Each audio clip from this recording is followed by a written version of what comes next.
Son of Porthos.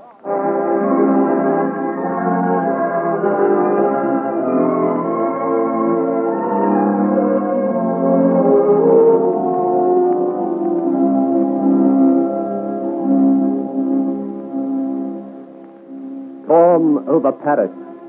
The rain beating with savage ferocity against the solid stone of the grey house. The wind clawing at the tall windows, rattling at the doors. Inside, Françoise d'Aubigné, who is responsible for the welfare and education of the royal children, makes her rounds. Every thunderclap she glances uneasily at her charges, afraid that the noise and tumult of the storm will awake them. But the children do not stir, and she leaves the room silently, with many a backward glance of love and affection towards the sleeping figures. They sleep so peacefully, my little ones. May heaven protect you all this night. Mesdames. Oh, Honorin, wait till I close the door. You wake the baby. Now, Honorin, what's this? Madame, there is a man at the door. A man? At this hour? And on such a night. What does he want? To speak with you, madame. He said to tell you it was Joel of Loch Maria. Oh, that one. He is a brave gentleman, Honorin, to whom I owe some gratitude. And he is in trouble, madame. He has with him a young lady who's very pretty, upon my word, but seemingly in a swoon, for he carries her in his arms, and they are both wet through. Where are they?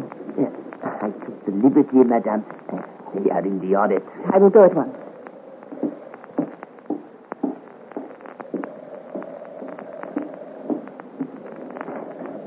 Monsieur.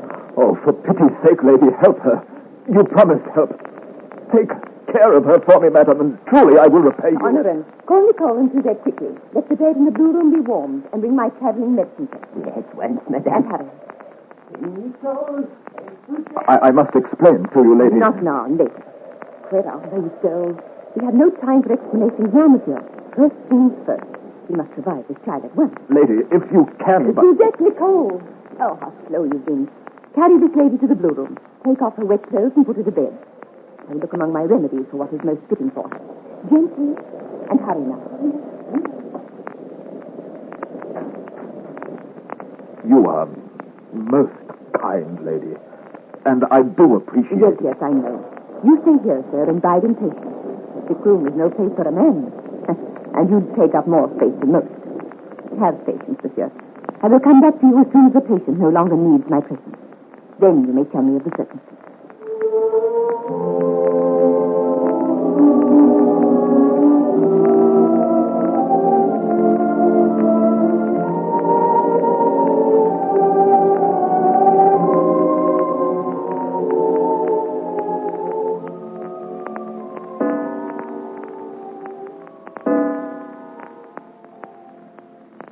half the night gone.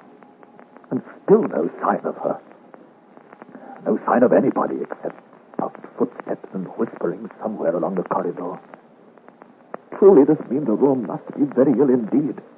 And in saving her from those ruffians, I have but sent her to her grave with rain and cold and fever. And yet, if she were dying, they would surely send for me.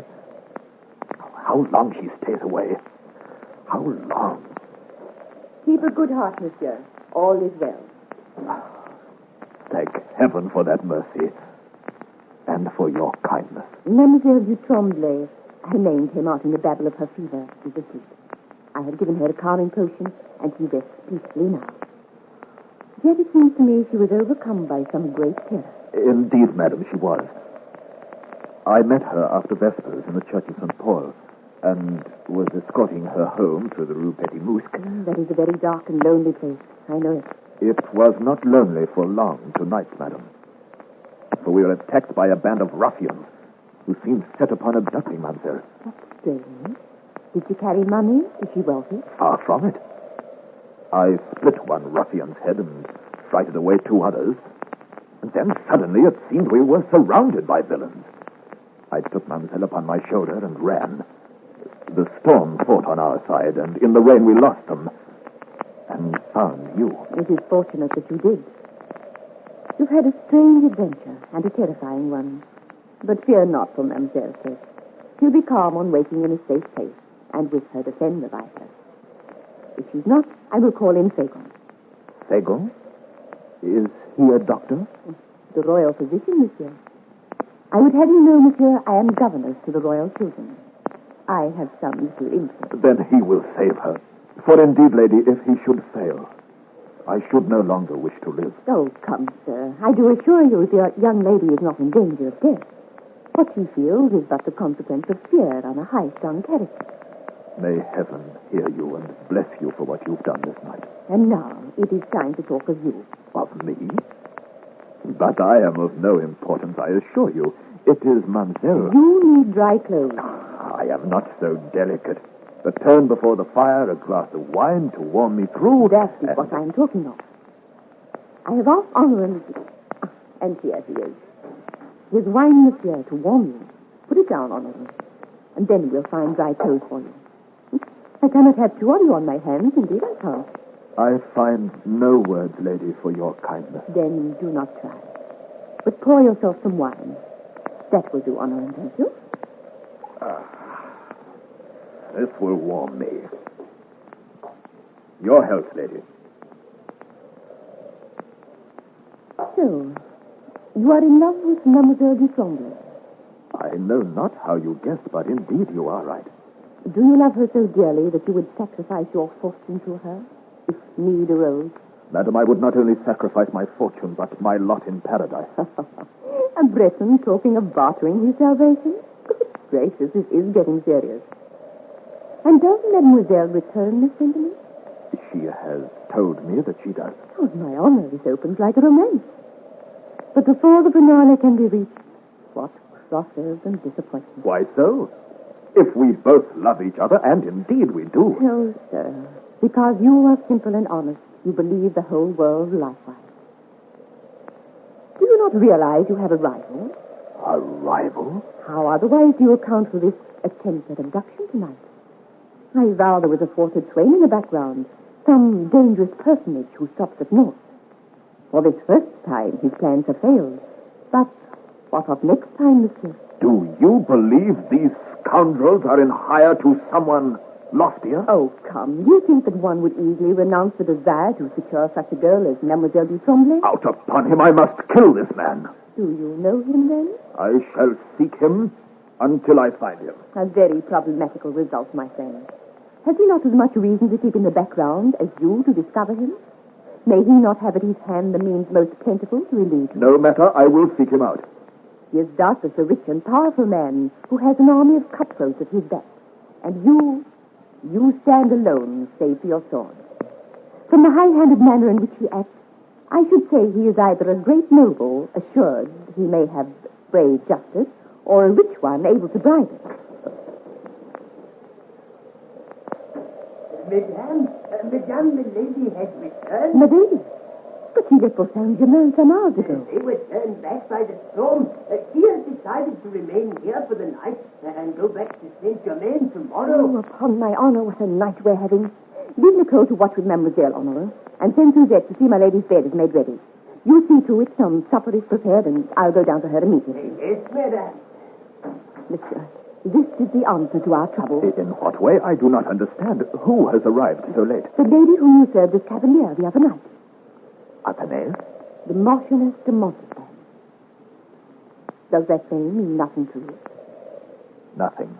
No matter now, for I've no time to wait. I must go down to her. Stay here until Honorin returns. He'll show you to a room where you may change your clothes and get some rest. And you may rest easy now, for all will be well. I do assure you. But may I not see Aurore? In the morning when she has rested, I promise you. Be of good heart now. Good night, monsieur. Good night.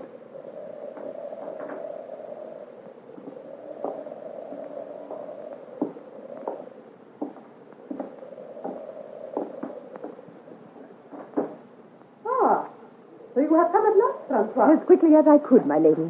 What is all this Suzette tells me about a young lady fainting on our doorstep?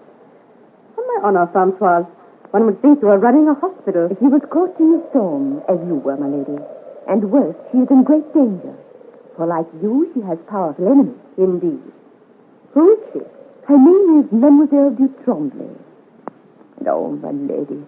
My heart goes out to one so young and beautiful, and in such trouble. Your heart is far too soft, Francois. Indeed, my lady. I hope your heart is soft in this instant also. For without your help, I am afraid the child is lost. How so?